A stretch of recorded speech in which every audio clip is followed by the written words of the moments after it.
अभी साउंड आ रही होगी भाई, एक बार बता देना। नमस्ते अमन। तो हम कर रहे थे कंट्रोल एंड कोऑर्डिनेशन। वॉइस का बता देना भाई, वॉइस की अगर किसी को भी कोई भी प्रॉब्लम होती है तो आप मुझे बता दीजिएगा पहले ही, ठीक है। कंट्रोल एंड कोऑर्डिनेशन का चैप्टर हम कर रहे थे, जिसमें मैंने आपको प्लांट्स में ट्रोपिज्म के बारे में बताया था। जियोट्रोपिज्म क्या होता है, फोटोट्रोपिज्म क्या होता है, ठीक है, थिग्मोट्रोपिज्म क्या होता है। क्या होता है भाई थिग्मोट्रोपिज्म, क्या होता है? टच से, ठीक है। फोटोट्रोपिज्म, स्टिमुलाई क्या होता है फोटोट्रोपिज्म में? लाइट, ठीक है। तो हाइड्रोट्रोपिज्म जो वाटर से है। क्लियर इतनी बातें? तो ट्रोपिज्म के बारे में मैंने आपको बता दिया था। मैंने आपको प्लांट हार्मोन बता दिए थे और मैंने आपको बोला था कि प्लांट हार्मोन बहुत इंपॉर्टेंट है, इनको बहुत अच्छे से आप कर लेना। तो आज हम शुरू करेंगे कोऑर्डिनेशन इन एनिमल्स, जंतुओं में समन्वय, ठीक है। Coordination in animals. तो सबसे पहले अगर हम बात करें एनिमल्स की, तो एनिमल्स में जिनकी हम बात करेंगे वो मेनली होंगे मल्टी सेलुलर। क्या होंगे? Multi cellular. आपको पता है कि सेल जो होती है वो मेनली 2 टाइप्स की होती है। आप सब बहुत अच्छे से जानते हैं कि सेल सेल होती क्या है। मैं यहाँ पर आपको बेसिक सी चीज बता दूं, फिर उसके बाद में हम आगे बढ़ेंगे। सेल क्या होती है बताओ भाई? सेल क्या होती है? सेल, जिसको आप हिंदी में क्या बोलते हैं? कोशिका बोलते हैं। बताइए क्या होती है cell? The smallest unit of human life. Cell को हम क्या बोलेंगे? The smallest unit of human life क्या होती है? सेल होती है। यानी भी कि जंतुओं में सबसे छोटी क्या होती है भाई? कोशिका होती है। The smallest unit of human life, ठीक है। सबसे छोटी इकाई, मानव जीवन की सबसे छोटी इकाई क्या है? कोशिका है, ठीक है। क्लियर है इतनी बातें? Unit of life, very good very good. तो अब यहां पर आगे आप देखेंगे कि सेल जो है, स्टडी ऑफ सेल आपा क्या बोलते हैं? स्टडी ऑफ सेल को आपा बोलते हैं भाई साइटोलॉजी, ठीक है। इसको हिंदी में भी आप साइटोलॉजी ही लिखेंगे। स्टडी ऑफ सेल क्या होती है? साइटोलॉजी होती है। स्टडी ऑफ सेल हमसे पूछ लिया जाए तो हम क्या बताते हैं? साइटोलॉजी बताते हैं।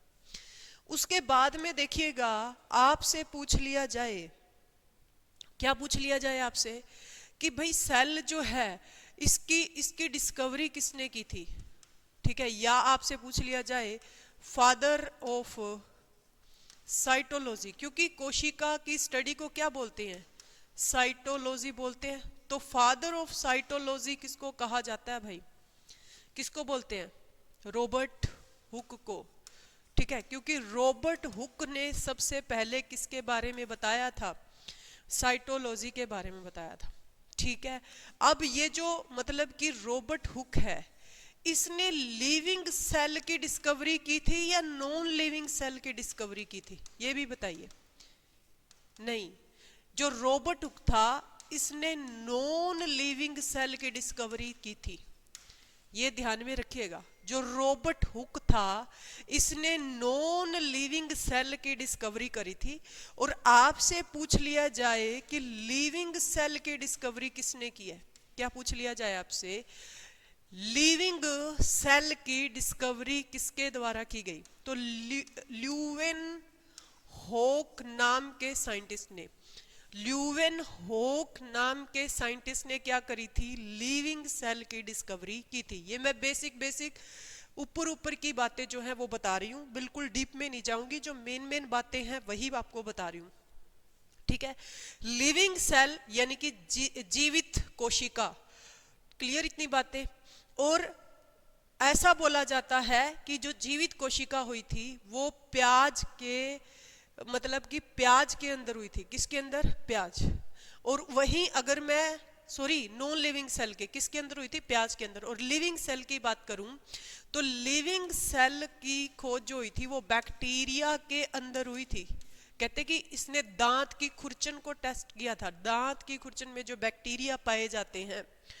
तो इसी वजह से फादर ऑफ बैक्टीरियोलॉजी आपसे पूछ लिया जाए, father of bacteria science, bacteria science या बैक्टीरियोलॉजी स्टडी किसकी होती है? जीवाणुओं का अध्ययन। समझ में आया? फादर ऑफ बैक्टीरियोलॉजी पूछ लिया जाए तो भी नाम किसका आएगा? ल्यूवेनहोक का नाम आएगा। फादर ऑफ बैक्टीरिया साइंस आपसे पूछ लिया जाए तो क्या बताओगे? आप बताओगे किसका नाम? फादर ऑफ बैक्टीरिया साइंस में नाम किसका बताओगे? ल्यूवेनहोक का। सुनो मेरी बात ध्यान से, दोबारा देखो इसको। मैंने क्या बोला आपको कि लिविंग सेल की डिस्कवरी किसने की है? ल्यूवेनहोक ने करी है। इसने किसके अंदर देखा था? बैक्टीरिया के अंदर देखा था। किसके अंदर देखा था? बैक्टीरिया के अंदर। तो इसी वजह से फादर ऑफ बैक्टीरियल साइंस आपसे पूछ लिया जाए या फिर फादर ऑफ बैक्टीरियोलॉजी आपसे पूछ लिया जाए तो भी आपका जो आंसर आएगा वो क्या आएगा? ल्यूवेनहोक। समझ गए? क्लियर है इतनी बातें? यहां तक किसी को कोई डाउट? नोट भी कर लिया होगा।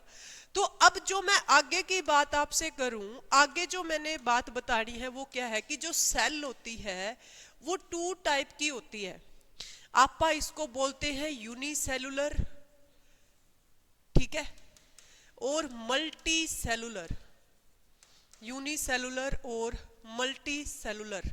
यूनिसेलुलर की बात करें यानी कि एक कोशिकीय,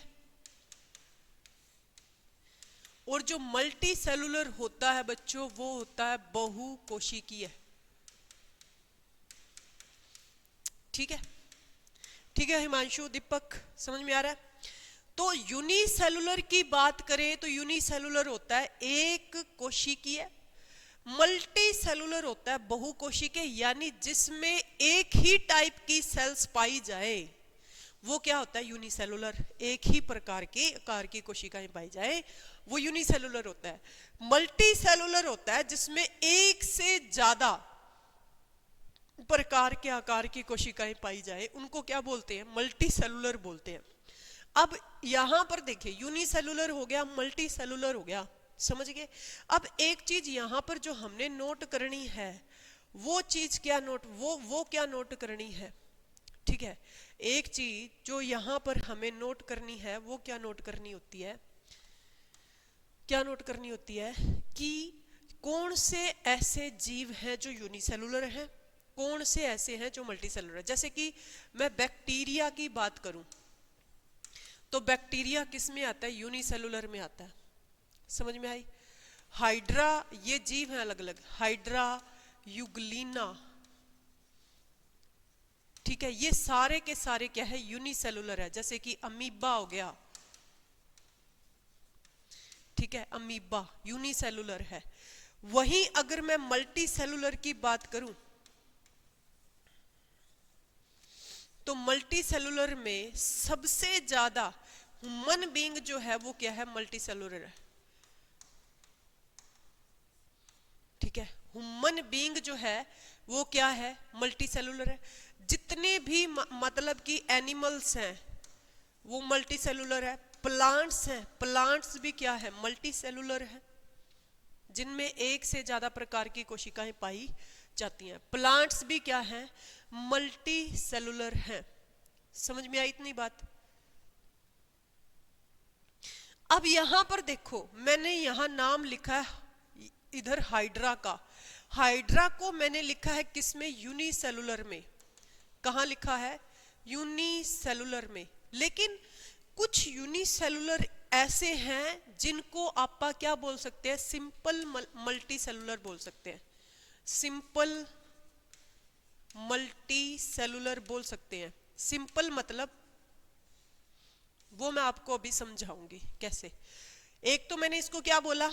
यूनिसेलुलर, जिसमें एक ही प्रकार की कोशिकाएं पाई जाए। लेकिन इसको आप क्या बोल सकते हैं, हाइड्रा को सिंपल मल्टी सेलुलर भी कह सकते हैं। कैसे कह सकते हैं वो बताती हूं मैं आपको। इतना हो गया। हाइड्रा युगलीना, युगलीना, ठीक है, क्लियर हो गया। चल अब यहां पर देखो, ये बोलता है कि the multicellular animals except sponge को छोड़कर, स्पंज जो होती है वो मल्टी सेलुलर होती है, स्पंज को छोड़कर have specialised cell called nerve cell, यानी कि जितने भी मल्टी सेलुलर प्राणी हैं सभी के पास में क्या होती हैं, नर्व कोशिकाएं होती हैं, तंत्रिका कोशिकाएं होती हैं। अब मेरी बात सुनिए, पीछे अपन ने ट्रोपिज्म पढ़े, ट्रोपिज्म में कहीं भी अपन ने नर्व्स की बात करी? किसकी बात करी हमने? सिर्फ और सिर्फ हार्मोन्स की बात करी है। समझ में आ गई इतनी बातें?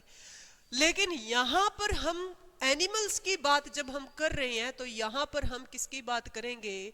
नर्व सेल्स की बात करेंगे, जो रिस्पोंड करती है स्टिमुलाई को। स्टिमुलाई मैं आपको लास्ट लेक्चर में बता चुकी हूं, जो इन्वायरमेंटल चेंज होते हैं, ठीक है, उन्हीं को ही क्या कहा जाता है? स्टिमुलाई कहा जाता है। अगर लाइट की वजह से कोई इन्वायरमेंटल चेंज हो रहा है तो वहां पर स्टिमुलाई का काम कौन कर रही है? लाइट कर रही है। अगर टच करने से कोई चेंज हो रहा है, जैसे प्लांट मुरझा जाते हैं, तो वहां पर जो टच है वो स्टिमुलाई का काम कर रहा है। पानी की वजह से कोई चेंज आ रहा है तो पानी वहां पर क्या काम कर रहा है? स्टिमुलाई का काम कर रहा है। समझ में आ गई इतनी बातें? तो यहां पर जो नर्व सेल्स हैं, तंत्रिका कोशिकाएं हैं, वो किसका काम करेंगी? वो स्टिमुलाई का काम करेंगी। यानी कि यहां पर जो हमारी बॉडी में चेंज आएंगे उनको मतलब कि सेंस देने का काम जो करेंगी वो कौन करेंगी? नर्व्स। समझ में आई? तंत्रिकाएं। To respond stimuli and coordinate their activities, और एक्टिविटीज को क्या करने का काम करेंगी? कोऑर्डिनेट करने का काम करेंगी। जैसे हमें कुछ गर्म लग रहा है, हमें महसूस हुआ कि हमने टच किया, गर्म लगा हमें कुछ, तो वो गर्म का महसूस भी हमें कौन करवाएंगी? नर्व्स करवाएंगी। जैसे मोटर नर्व्स होती हैं हमारी बॉडी में। उसके बाद में ये बोलता है a system made up of nerve cells is called nervous system, और एक ऐसा सिस्टम जो किससे बना हुआ होता है? नर्व सेल से बना हुआ होता है, उसी को ही क्या कहते हैं? नर्वस सिस्टम कहते हैं। ऑनलाइन वालों कोई प्रॉब्लम है तो बता देना भाई आप सबको, ठीक है। यानी कहने का मतलब होता है कि मल्टी सेलुलर में जो काम, देखिए प्लांट्स में कौन कर रहा था? हार्मोन कर रहे थे। तो जो एनिमल्स हैं उनमें ये जो काम होगा वो किसके द्वारा होगा? नर्व्स के द्वारा होगा, नर्व सेल्स के द्वारा होगा। समझ में आई? जो स्टिमुलाइज को रिस्पोंड करेंगे वहां पर जो कर रहे थे वो कौन कर रहे थे? बाहरी हार्मोन्स वगैरह कर रहे थे। लेकिन इधर जो करेंगे वो कौन करेंगी? Nerve cells. तो आपको यही नोट करना है। क्या नोट करना है? The multicellular animals have specialised cell called nerve cells to respond to stimuli, यानी कि स्टिमुलाई को रिस्पॉन्स करने के लिए, एंड कोऑर्डिनेट देयर एक्टिविटीज, और उनकी एक्टिविटीज को कोऑर्डिनेट करने के लिए। और ऐसा सिस्टम जो किससे बना हुआ है? नर्व सेल्स से बना हुआ है, उसी को ही क्या कहा जाता है? नर्वस सिस्टम कहते हैं। समझ में आई?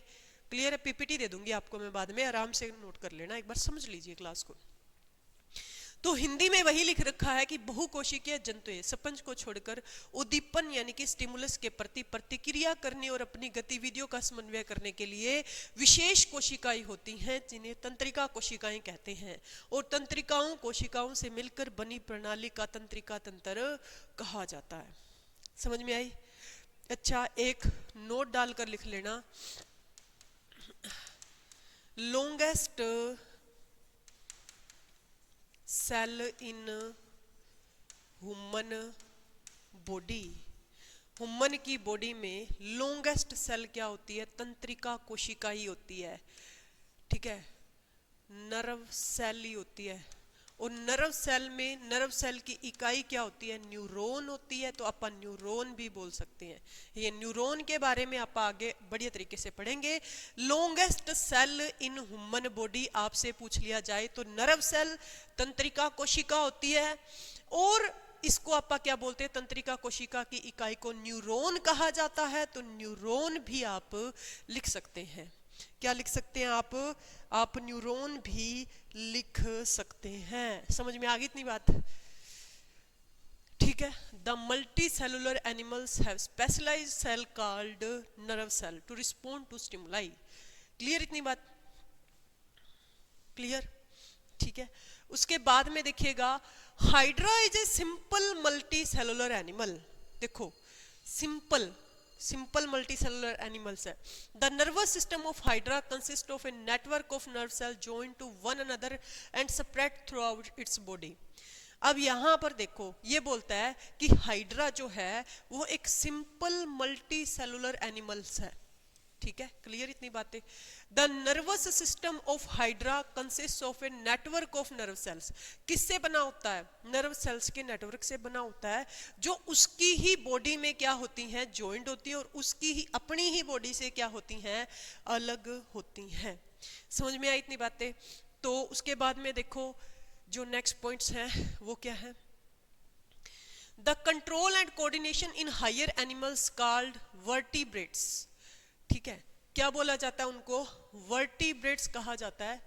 अब वर्टिब्रेट्स ह्यूमन जो है, ह्यूमन भी किस में आते हैं? वर्टिब्रेट्स में आता है। ठीक है, जिसके अंदर अलग अलग, अब यहां पर देखो हाइड्रा जो है, हाइड्रा की अपन ने बात करी, तो उसके अंदर जितनी भी मतलब कि नर्व सेल्स हैं वो सिर्फ नर्व सेल्स का ही एक जाल है, लेकिन हमारी बॉडी में अलग अलग ऑर्गन हैं जो नर्व सेल्स को भी क्या करते हैं, तंत्रिका कोशिकाओं को रिस्पॉन्स करते हैं। तो अब जो ये वर्टिब्रेट्स का बना हुआ है, जिसको आप हिंदी में क्या बोलेंगे, केशुरुकी, कि देखो उच्च श्रेणी के जंतु जो होते हैं जिन्हें केशुरुकी कहा जाता है, मनुष्य सहित समन्वय जो तंत्रिका तंत्र तथा हार्मोनल तंत्र, जिसे अंतःस्रावी तंत्र कहा जाता है, के माध्यम से होता है। अब यहां पर देखो हमारे अंदर सिस्टम को कंट्रोल करने के लिए एक तो एंडोक्राइन ग्लैंड्स होती हैं। क्या होती हैं भाई? एंडोक्राइन ग्लैंड्स होती हैं, जिसको क्या बोलते हैं आप, अंतःस्रावी तंत्र कहते हैं। अब अंतःस्रावी तंत्र में मैं मोटा मोटा आपको बता दूं, जैसे कि पीयूष ग्रंथि, पिट्यूटरी ग्लैंड, ठीक है, thyroid gland, exocrine gland, sorry क्या बोलते हैं अपने थायराइड ग्लैंड, पैराथायराइड ग्लैंड, ठीक है, ये थाइमस ग्लैंड, ये सारी की सारी ग्लैंड जो आती हैं वो किस में आती हैं? एंडोक्राइन ग्लैंड्स में आती हैं।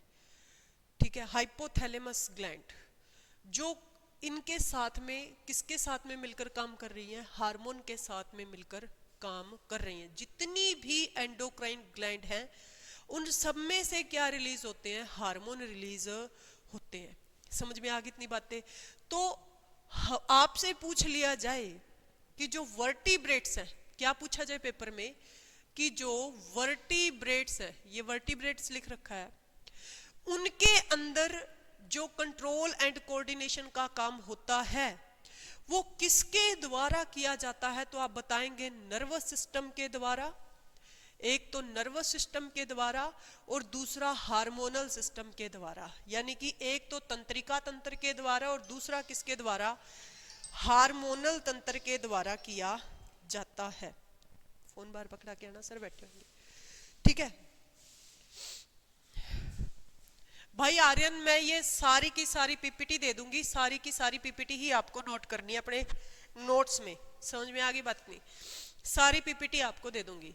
तो there are 5 sense organs in our body. हमारी बॉडी में 5 सेंस ऑर्गन्स हैं, जैसे कि eyes, ear, nose, tongue and skin. आपसे पेपर में पूछा जाता है कि हमारी बॉडी में, यानी कि ह्यूमन बॉडी में कितनी मतलब कि सेंस ऑर्गन्स हैं, how many sense organs in human body, then आपका आंसर क्या होना चाहिए? 5। ठीक है, how many sense organ in human body, यानी कि हमारे शरीर में कितने इंद्रियां हैं? कितनी इंद्रियां हैं? 5। कौन सी? आंखें जिससे हम देख पाते हैं, कान जिससे हम सुन पाते हैं, नाक जिससे हम सूंघ पाते हैं, जीभ जिससे अपने स्वाद आता है, त्वचा जिससे आप छू सकते हैं। तो ये हमारी 5 क्या होगी, इंद्रियां होगी, यानी कि आपा sense organs in human body. We receive a, यहां पर आएगा variety of information from the environment around us through the sense organs, यानी कि हम बहुत सारी, अब देखो, अब हम किसी चीज को छू कर ही पता लगा सकते हैं ये ठंडी है या गर्म है, ठीक है।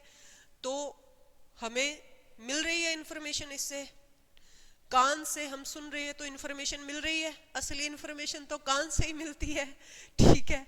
उसके बाद में जीभ है, जीभ से स्वाद का पता लग रहा है हमें किसी चीज का, तो हम सेंस ऑर्गन से क्या कर सकते हैं, वैरायटी ऑफ इंफॉर्मेशन जो है वो गेन कर सकते हैं। समझ में आया, ठीक है। उसके बाद में चलो next point, photo receptor detect light. अब यहां पर कुछ मतलब डिटेक्टर यहां पर होते हैं हमारी बॉडी में भी, हमारी बॉडी में फोटो रिसेप्टर होते हैं जो डिटेक्ट करते हैं। फोटो रिसेप्टर किसको, प्रकाश बोलते हैं, प्रकाश का पता लगाते हैं, ठीक है। फोटो रिसेप्टर किसका पता लगाते हैं, किसका पता लगाते हैं, लाइट का। वहीं ऑल फैक्टरी रिस्पेक्टर होते हैं जो किसका पता लगाते हैं, स्मेल का। जैसे अनियन है, अनियन को ऑल फैक्ट्री इंडिकेटर कहा जाता है जब आप किसका पता, कौन सा चैप्टर पढ़ते हैं, एसिड एंड बेस का चैप्टर पढ़ते हैं। तो all factory indicator, all factory receptor, all factory receptor की बात करें आप, घ्राण रिसेप्टर गंध का पता लगाते हैं, ठीक है। उसी तरीके से गस्टेटरी रिसेप्टर डिटेक्ट स्वाद, यानी स्वाद कैसा है, कड़वा है, मीठा है। तो ये रिसेप्टर्स किन से बने हैं, हमारे सेंस ऑर्गन से ही क्या बने हैं, रिसेप्टर्स बने हैं। समझ में आई बात नहीं, सेंस ऑर्गन से ही क्या बने हैं, रिसेप्टर बने हैं। All the receptors in the sense organ receive stimuli from the surrounding environment and send the message conveyed by them to the spinal cord। अब यहां पर देखो, स्पाइनल कोड जो है ये मीडियोकर का काम करती है। कोई भी ऑर्गन हमारा काम कर रहा है वो किसके अंडर काम कर रहा है, स्पाइनल कोड के अंडर काम कर रहा है। समझ में आई, हमारा कोई भी अंग है वो किसके अंडर काम कर रहा है, स्पाइनल कोड के। मेरु रज्जु, मेरु रज्जु से क्या होता है, स्पाइनल कोड से इंफॉर्मेशन का ट्रांसफॉर्मेशन होता है, आदान प्रदान होता है। अब हमें कोई भी चीज गर्म लगी, छुआ किसने, हमारे हाथ ने, ठीक है, हमने हाथ से छुआ, वो चीज गर्म थी, तो उस चीज का मैसेज पहले किसके पास में जाएगा, मेरु रज्जु के पास में जाएगा। फिर मेरु रज्जु हमें बताएगी। ये बिल्कुल बिल्कुल नामात्र टाइम में होता है, तो इस वजह से हमें पता नहीं लगता। समझ में आई इतनी बातें। तो जितने भी इन्वायरमेंट के मैसेज हैं, ये जो हमारे ऑर्गन्स हैं, सेंस ऑर्गन्स है, वो कन्वे करती है किसको, स्पाइनल कोड को। And brain in the form of electrical impulses, किसके रूप में, इलेक्ट्रिकल इंपल्सेस के रूप में। समझ में आई, थ्रू द सेंसरी नर्व्स। अब आप सोचे होंगे कि भाई हमारे अंदर भी इलेक्ट्रिकल इंपल्सेस हैं जो किसके थ्रू काम कर रही हैं, स्पाइनल कोड के थ्रू काम कर रही हैं। समझ में आई, द सेंसरी नर्व्स। अब ये देखो, इंद्रिय अंगों में उपस्थित सभी रिसेप्टर आसपास के वातावरण से उद्दीपन प्राप्त करते हैं और उनमें से प्राप्त संदेशों को संवेदी तंत्रिकाओं के माध्यम से विद्युत आवेगों के रूप में मेरु रज्जु तथा मस्तिष्क तक पहुंचाते हैं। समझ में आ गई। यहां तक किसी को डाउट है तो पहले मेरे को बताओ, जल्दी जल्दी, ऑनलाइन एंड ऑफलाइन दोनों कैंडिडेट्स फटाफट से बताइएगा कि यहां तक किसी को कोई भी प्रॉब्लम हो तो बताइए, बताओ भाई फटाफट से।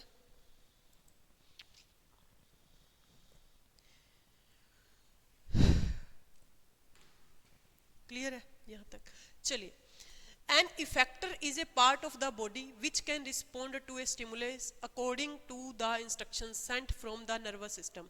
कहते कि इफेक्टर जो होता है ना, कार्यकारी अंग होता है। मान लीजिए कि हमने हाथ से छुआ, तो यहाँ पर इफेक्टर का काम कौन कर रहा है? हमारा हाथ। ठीक है, तो an effector of a part of the body which can respond to a stimuli, stimuli को क्या कर रहा है? रिस्पोंड कर रहा है। समझ में आई? हमें गर्म लगा तो हम हाथ एकदम से पीछे हटा लेते हैं। ठीक है, according to the instruction sent from the nervous system. और ये इंस्ट्रक्शंस जो हमारे हाथ को आ रही हैं कि तेरे को गर्म लग रहा है, ये कहाँ से आ रही हैं? नर्वस सिस्टम से, मेनली किससे? स्पाइनल कॉर्ड और ब्रेन से। समझ में आई? क्योंकि जो हमारा नर्वस सिस्टम बना हुआ है वो किसका बना हुआ है? स्पाइनल कॉर्ड और ब्रेन का बना हुआ है। क्लियर? ठीक है, control and coordination in human की बात करते हैं। ठीक है, मानव में नियंत्रण और समन्वय। There are two types of system coordination of activities in human. दो प्रकार की सिस्टम एक्टिविटीज हैं। दीज आर, पहली है नर्वस सिस्टम एंड तंत्रिका तंत्र। ठीक है, जो किसके कंट्रोल में होती हैं? नर्वस सिस्टम के कंट्रोल में होती हैं। और जो दूसरी होती हैं वो किसके? एंडोक्राइन सिस्टम के कंट्रोल में होती हैं। ठीक है, अब ये जो नर्वस सिस्टम है, तंत्रिका तंत्र है, ये अलग अलग नर्व्स से बना हुआ है। एंडोक्राइन सिस्टम जो है, इसमें हार्मोन, जो हमारे हार्मोन है वो बैलेंस करते हैं। जैसे कि अगर हमारी हाइट नहीं बढ़ रही तो इसमें ग्रोथ हार्मोन का रोल रहता है, जो किसके अंडर होता है? पिट्यूटरी ग्लैंड के अंडर होता है। समझ में आ रही है?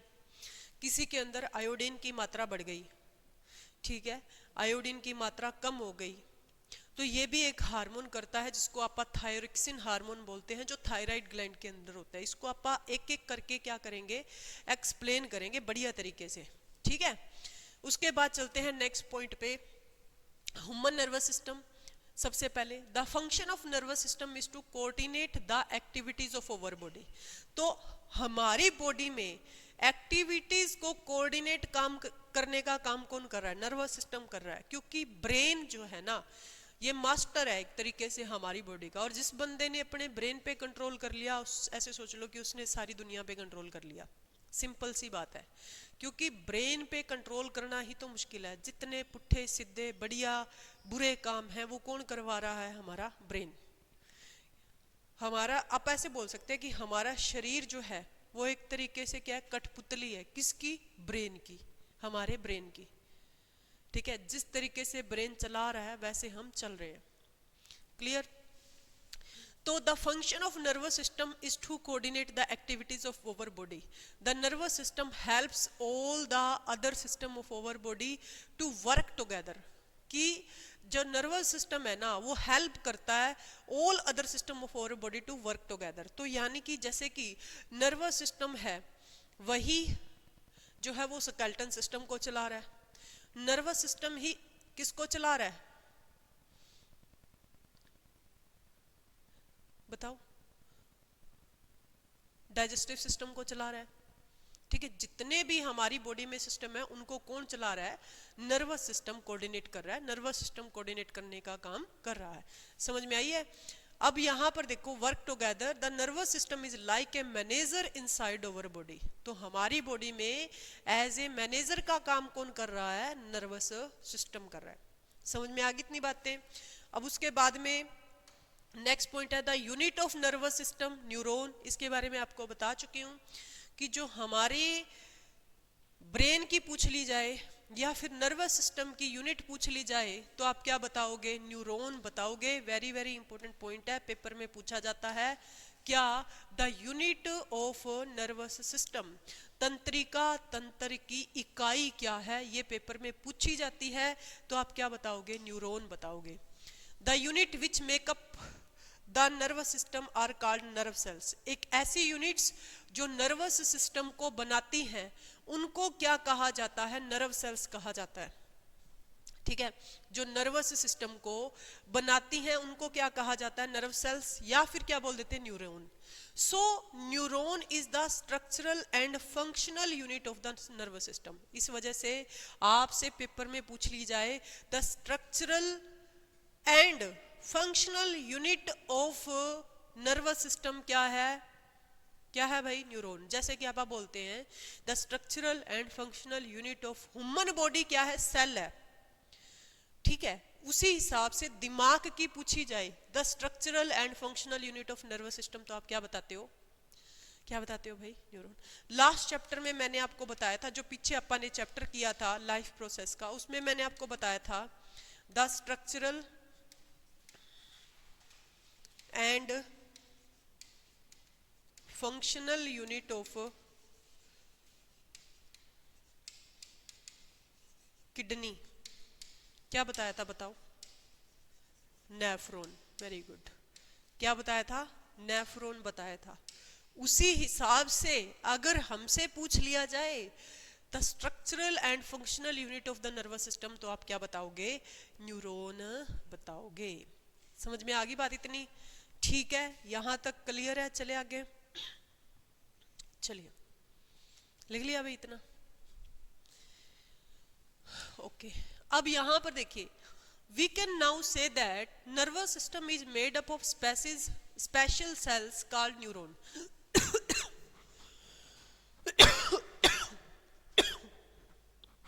सॉरी। तो हम ऐसे बोल सकते हैं कि नर्वस सिस्टम जो है वो स्पेशल सेल्स से बना हुआ होता है, जिसको क्या बोला जाता है? न्यूरॉन्स बोला जाता है। Neurons is the largest cell in the body. Neuron जो है वो लार्जेस्ट सेल है ह्यूमन बॉडी में, which looks like an electric wire. कैसे करती हैं? इलेक्ट्रिक वायर्स की तरह, पतली पतली वायर्स जैसे कि होती हैं। ठीक है, आप अगर आप देखोगे नर्वस सिस्टम में तो उसको पतली पतली पतली पतली बिल्कुल वायर्स दिखाई जाएंगी एक दूसरे के साथ में उलझी हुई, उसको क्या बोलते हैं? Neurons. Neurons contain the same basic part as any other animal called cell, but their structures is specially adapted to be able to carry messages over large distance in the body quickly। कहते हैं कि जो neuron होती है उसका जो basic part होता है किसी भी एनी अदर मतलब कि एनिमल सेल की तरह ही होता है स्ट्रक्चर जो होता है, लेकिन इसका विशेष काम क्या है कि मान लीजिए कि पैर तक भी इंफॉर्मेशन पहुंचानी है ना, तो बहुत मतलब कि लार्ज डिस्टेंस इंफॉर्मेशन जो होती है वो भी बहुत जल्दी पहुंचा देती है एकदम से। The neurons carry messages in the form of electrical signal. तो आपसे पूछा जाए कि जो न्यूरॉन्स के द्वारा सिग्नल पहुंचाए जाते हैं या मैसेज पहुंचाए जाते हैं वो किसकी फॉर्म में पहुंचाए जाते हैं? तो आप क्या बताओगे? इलेक्ट्रिकल सिग्नल की फॉर्म में पहुंचाए जाते हैं। इनको इलेक्ट्रिकल इंपल्सेस भी कहा जाता है। किसकी? नर्व इंपल्सेस, यानी कि इलेक्ट्रिकल इंपल्सेस भी बोल सकते हो या फिर नर्व इंपल्सेस भी कह सकते हो। समझ में आई है? तो जैसे कि आप किसी का मतलब नर्व चेक करनी होती है तो आप ऐसे बोलते हैं कि पल्स रेट क्या है, तो वो यहीं से ही आता है। समझ में आ गई इतनी बातें? तो electrical signals called electrical impulses और नर्व इंपल्सेस। समझ गए? ठीक है। ए न्यूरॉन हैज 3 कंपोनेंट्स। तो ये न्यूरॉन के पार्ट है भाई। ठीक है, 3 कंपोनेंट्स कौन से हैं? Cell body, dendrites and axon. Main ये 2 हैं, डेंड्राइट्स एंड एक्सोन। ठीक है, ये किसके पार्ट है? न्यूरॉन के पार्ट है, डेंड्राइट्स, ठीक है, axon. The shorter fibres on the body of neuron are called dendrites. यानी कि छोटे छोटे जो फाइबर मौजूद होते हैं ना न्यूरॉन्स में, जैसे कि ये मतलब कि पतली पतली वायर्स हैं, क्लियर है, जिनको अपन ने न्यूरॉन बोला है। तो मान लो कि ये छोटे छोटे से ऊपर फाइबर होते हैं, इनको क्या बोला जाता है? डेंड्राइट्स कहा जाता है। The shorter fibre on the body of a neuron are called dendrites. ये डायरेक्टली क्वेश्चन जो है वो पूछा जा सकता है। उसके बाद में the axon has insulating and protective sheet या कवर बोल सकते हो ऑफ माइलिन अराउंड। ठीक है, इट। अब यहां पर देखो, एक्सोन के ऊपर बोलते हैं कि एक एक्सोन को प्रोटेक्ट करने के लिए क्या होती है? एक शीट या आप ऐसे बोल सकते हो एक कवर होता है। किसका? माइलिन का। ठीक है, और माइलिन जो बना होता है, आपसे पूछा जाए, फैट एंड प्रोटीन का बना हुआ होता है। माइलिन जो किसको कवर करता है? एक्सोन को। किसको कवर करता है? एक्सोन को, जो किसका पार्ट है? न्यूरॉन का पार्ट है। ठीक है, और वो माइलिन जो बना हुआ होता है वो किसका बना होता है? फैट एंड प्रोटीन का। ठीक है, क्लियर है? समझ में आ गया? तो आपसे पूछा जाए एक्सोन के चारों ओर किसका कवर होता है, तो क्या बताओगे? माइलिन का कवर होता है। माइलिन किसका बना हुआ होता है? फैट और प्रोटीन का। समझ गए इतनी बातें? ठीक है।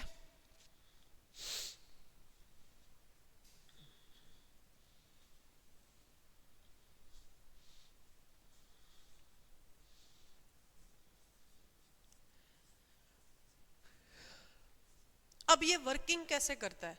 अब अपन ने इतनी बात तो पढ़ी ली कि the message which the neurons transmit in the nervous system, यानी कि न्यूरॉन के द्वारा ट्रांसमिट किए जाते हैं नर्वस सिस्टम के द्वारा, ये हमें पता है कि कैसे इंपल्सेस होती हैं, इलेक्ट्रिकल इंपल्सेस होती है, ये मैं आपको बता चुकी हूँ। ठीक है, इनको हम नर्व इंपल्सेस बोलते हैं। ठीक है, अब यहाँ पर देखिए कोई भी इंफॉर्मेशन गई किसके अंदर, न्यूरॉन के अंदर, कैसे, नर्व इंपल्सेस के रूप में गई। उसके बाद में क्या होगा, the dendrite pick up the nerve impulses, जो डेंड्राइट होगी, जो न्यूरॉन का पार्ट है, वो जो इंफॉर्मेशन गई है उसको कौन पिक करेगा, डेंड्राइट पिक करेगा। ठीक है, फ्रॉम किसी भी रिसेप्टर से, कोई भी रिसेप्टर हो सकता है, जैसे कि लाइट गई है तो लाइट क्या हो गया, एक तरीके से रिसेप्टर हो गया, समझ में आई है। उस लाइट से, लाइट रिसेप्टर से डेंड्राइट ने क्या ले ली, इंफॉर्मेशन ले ली। They pass the impulses to the cell body, कहां पर जाएंगी, सेल की बॉडी में जाएंगी। डेंड्राइट से कहां जाएंगी, सेल की बॉडी में, and then along the axon, और साथ के साथ किसके अंदर चली जाएंगी, एक्सोन के अंदर चले जाएंगी। The axon passes the impulses to another neuron, अब एक न्यूरॉन से दूसरे न्यूरॉन में जा रही है। अब देखो न्यूरॉन एक दूसरे के साथ में अटैच नहीं होते, मतलब कि दो न्यूरॉन से बना हुआ है ना नर्वस सिस्टम, तो न्यूरॉन जो है बोला जाता है कि आपस में अटैच नहीं होते, न्यूरॉन के बीच में स्पेस होता है। और यहां से पेपर में क्वेश्चन आता है कि दो न्यूरॉन के जो बीच का स्पेस होता है उसको क्या कहा जाता है, हाँ साइनेप्स। क्लियर इतनी बातें? ठीक है, अब आप इसको आगे पढ़ेंगे। To another neuron through a junction, समझ में आए, किसके द्वारा, जंक्शन, जिसको आप क्या बोलते हो, साइनेप्स बोलते हो। क्लियर इतनी बातें? और यही पेपर में क्वेश्चन आता है कि दो न्यूरॉन के बीच के स्पेस को क्या बोलते हैं, या दो न्यूरॉन के बीच का जो जंक्शन होता है उसको क्या बोला जाता है, उसको बोला जाता है synapse. Clear? Neurons are of 3 type, neurons जो होती हैं वो कितनी टाइप की होती हैं, 3 टाइप्स की होती हैं। सेंसरी न्यूरॉन्स होती हैं, मोटर न्यूरॉन्स होती हैं, और रैले न्यूरॉन्स होती हैं। कितने टाइप की होती हैं, 3 टाइप की, संवेदी न्यूरॉन्स, मोटर न्यूरॉन्स और मध्यस्थ न्यूरॉन्स। समझ में आ गई? कौन सी न्यूरॉन्स होती हैं 3 टाइप की, sensory neurons, motor neurons and relay neurons. 3 type की क्या होती हैं, न्यूरॉन्स पाई जाती हैं, किसमें, ह्यूमन बॉडी में। समझ में आई? चलो, sensory neurons transmit impulses from the sensory sales और रिसेप्टर्स। जो सेंसरी न्यूरॉन्स है वो क्या करेंगी, इंफॉर्मेशन को कहां पर ट्रांसमिट करेंगी, सेंसरी सेल्स में। अब सेंसरी सेल्स किसकी होंगी, सेंसरी ऑर्गन्स की। और सेंस ऑर्गन्स कौन से बताए मैंने, आंख, नाक, कान, त्वचा, ये सारे क्या है, सेंसरी ऑर्गन्स है। उसके बाद में toward the central nervous system, ठीक है, किसकी side, toward the central nervous system. Nervous system भी, नर्वस सिस्टम के कितने पार्ट होते हैं भाई, 3 पार्ट होते हैं, जिसमें एक आता है सेंट्रल नर्वस सिस्टम। क्लियर इतनी बातें? ठीक है, तो संवेदी न्यूरॉन्स तंत्रिका आवेगों को संवेदी कोशिकाओं से लेकर केंद्रीय तंत्रिका तंत्र की ओर ले जाते हैं। समझ में आ गई इतनी बात? उसके बाद देखो, motor neurons transmit impulses from the central nervous system toward the muscle cells.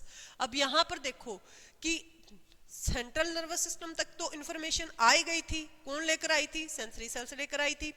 अब जो मोटर न्यूरॉन्स होंगी वो क्या काम करेंगी, इन इंपल्सेस को सेंट्रल नर्वस सिस्टम से उठाएंगी, ठीक है, जो कि स्पाइनल कॉर्ड और ब्रेन का बना हुआ था, वहां से उठाकर टुवार्ड द मसल, हमारी मसल्स की सेल्स की साइड ले जाएंगी, जिसको आप क्या बोलते हैं, इफेक्टर्स।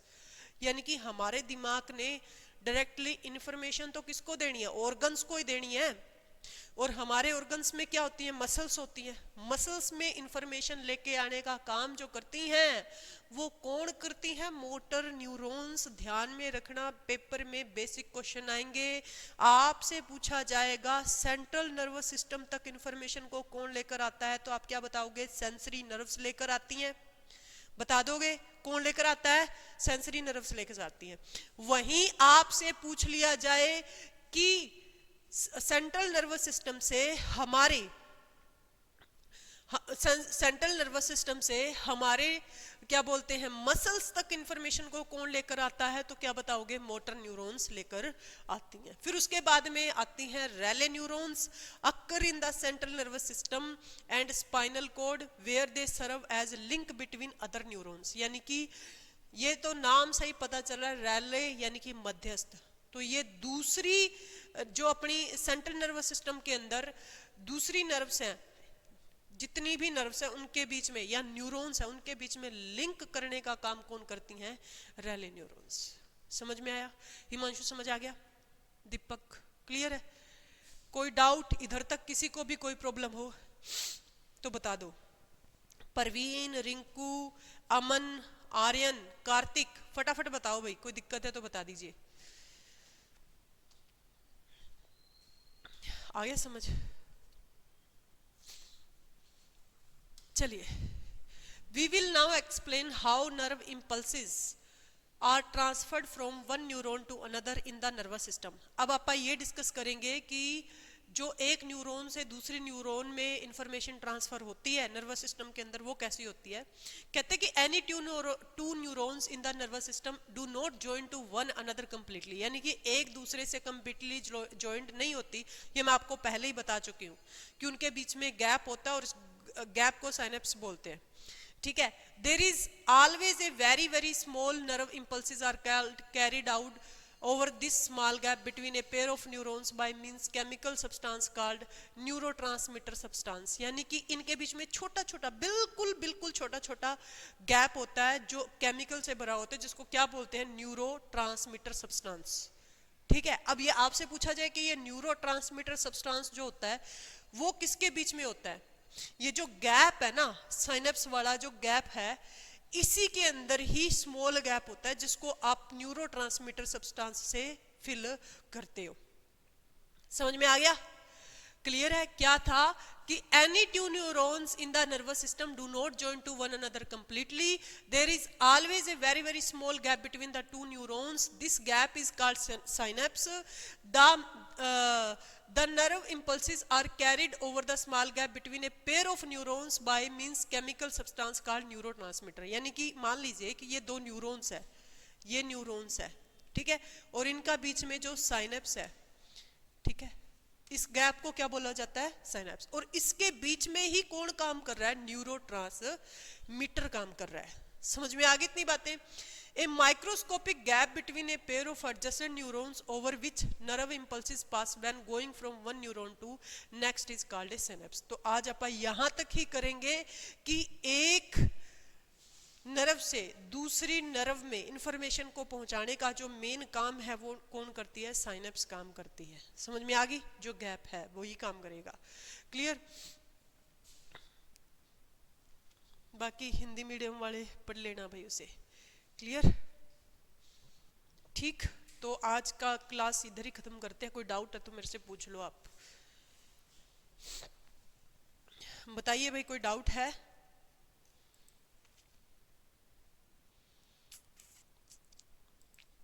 ठीक है, नहीं है कोई डाउट?